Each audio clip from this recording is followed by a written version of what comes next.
Now, according to the Bible, Jesus promised a second coming, and this is AJ. AJ claims that he is that second coming. He is Jesus. He's called Controversy, claiming he is Jesus Christ, and that 2,000 years after he was crucified, he's come back to earth to spread the love of God. He's not alone in the studio this morning. His girlfriend believes that she's Mary Magdalene, and she says she remembers watching the crucifixion, watching in horror as Jesus was nailed to the cross. This is absolutely fascinating. First of all, what do I call you? Do I call you Jesus, my Lord? What do I call, or AJ? Definitely not my Lord. I'm nobody's Lord. Just call me AJ, or my name is Jesus, obviously, but most people don't feel comfortable calling me Jesus, so I'm happy with AJ. Do you call him Jesus, Mary?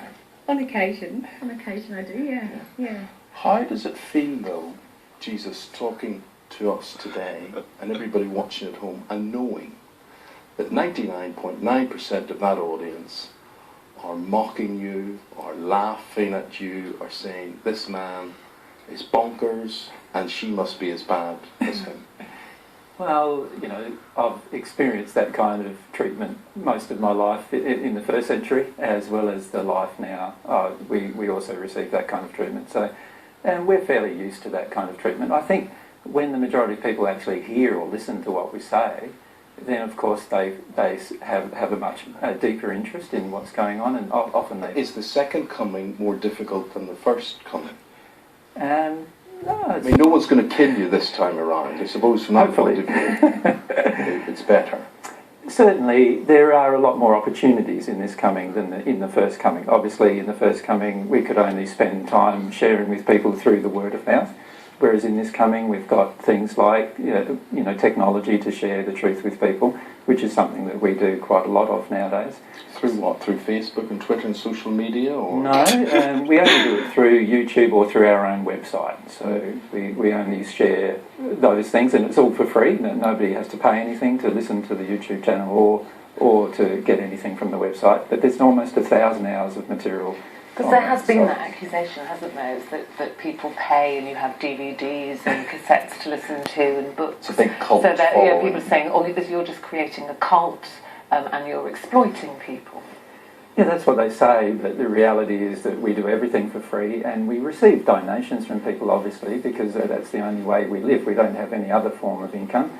But usually we receive donations from people that are happy with what they're hearing or find that it's changing their life in some way, and so they donate. And we just want you to listen to what Jesus and Mary are saying today, and if it affects you one way or the other, or you're just going to be completely dismissive from this from the outset. Let's accept what he has to say at face value, and let's listen to what the man has to say. But I would have thought, as a courtesy, if you are who you say you are, would you not have called upon the big Christian leaders and said, hello, Holy Father the Pope, just to let you know, I'm here, I'm back in town. Well, my policy has always been, for the last 2,000 years, never to force myself onto people. So I would never force myself onto the Pope or force myself onto a religious leader to have a discussion. If they want to have a discussion with me, I'm very open to having a discussion with them. And have they made any contact with you? No, at this point, no, because they view me, as most people do, as some kind of cult leader who wants to do something. Do you know how you could change that? You could change that by, for instance, these glasses of water in front of us. You could change that by turning these into wine. You could change that by, people are going to say, you know what they're going to say? They're going to say, go on then, Jesus, impress me. Show me a miracle. Yes, well, in the first century, whenever somebody wanted me to impress them, I generally didn't. But the reality is that it wasn't until I was 31 in the first century that I could perform any miracles at all. And I never turned water into wine, actually. That's a myth. But I did perform other miracles in the first century once I became at one with God. And as I've said to people nowadays, I'm not yet at one with God again. I've got to go through the same process that I went through in the first century.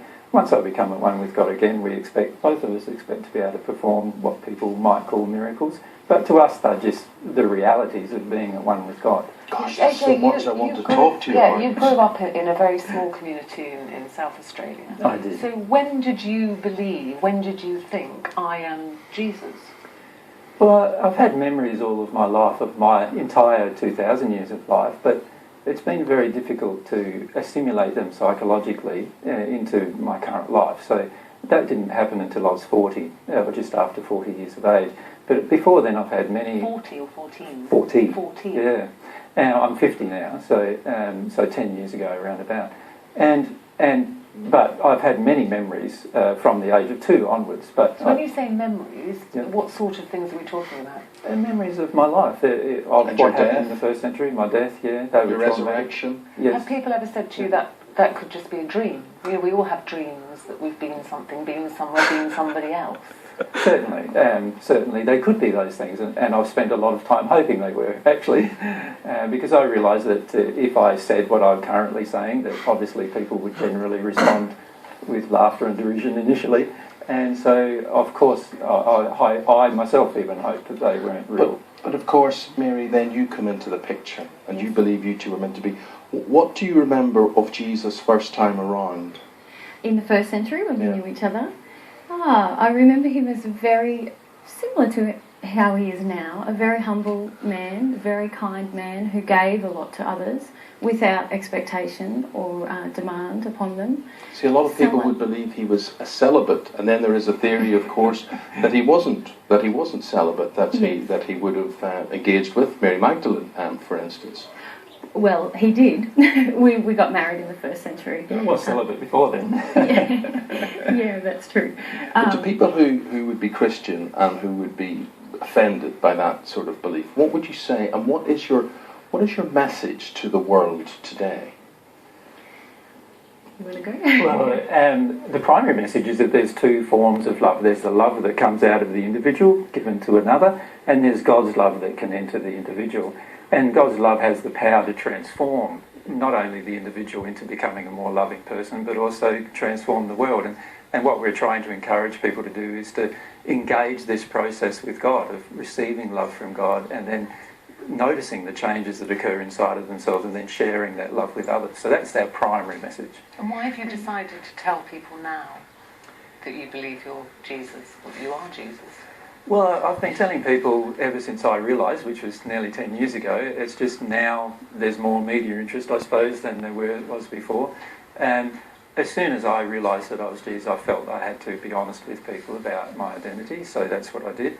And so, but in terms of sharing the divine truth with them, or God's truth with them, as soon as I have, all of my life I've desired to do that, and I've spent a lot of my life trying to share what I felt was God's truth. And do you talk to God the Father?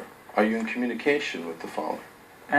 Yes, but not in the manner that most people believe. The language of God is love, and the communications with God have to flow through the connection with love. So, Jesus, I'm sorry to wind you up or cut you off. Sure. Forgive me.